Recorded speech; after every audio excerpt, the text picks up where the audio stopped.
নমস্কার বন্ধুরা, আজকের ব্লগে আমরা চলেছি নিউ জলপাইগুড়ি থেকে দার্জিলিং, তবে একটু অন্যভাবে, লেপ্টা জগৎ হয়ে। অসাধারণ পাহাড়ি রাস্তা, মেঘে ঢাকা বন আর শান্ত পরিবেশ। চলুন শুরু করি আমাদের আজকের যাত্রা। সকাল সকাল আমরা পৌঁছে গেলাম নিউ জলপাইগুড়ি স্টেশনে। এখান থেকে আমাদের গাড়ি বুক করা ছিল দার্জিলিংয়ের উদ্দেশ্যে, কিন্তু আমরা একটু ঘুরপথে যাব লেপ্টা জগৎ হয়ে।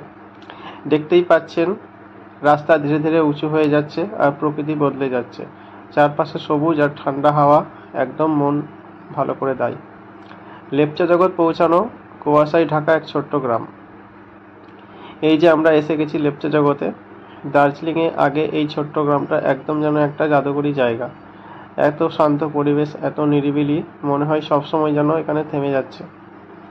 লেপচা জগতের ভিউ পয়েন্ট হলো আপনার পাইন বন, কুয়াশা ঘেরা মেঘ। লেপচা জগতে থাকার জন্য কিছু হোমস্টে আছে, আপনি চাইলে এখানে রাত কাটাতে পারেন। তবে আমরা আজকেই রওনা দেব দার্জিলিংয়ের দিকে, এবং অবশেষে আমরা পৌঁছে যাচ্ছি আমাদের গন্তব্য দার্জিলিং। অনেকটাই ঠান্ডা পড়ে গেছে, কুয়াশা জমেছে চারপাশে, সামনে অপেক্ষা করছে আরও অনেক অ্যাডভেঞ্চার। তো বন্ধুরা, আজকের ব্লগটা এখানেই শেষ করছি। লেপচা জগতের মতো অফবিট জায়গা ঘুরে দার্জিলিং পৌঁছানোর মজাই আলাদা। ভালো লাগলে অবশ্যই লাইক, কমেন্ট আর সাবস্ক্রাইব করবেন। দেখা হবে পরের ব্লগে। ধন্যবাদ।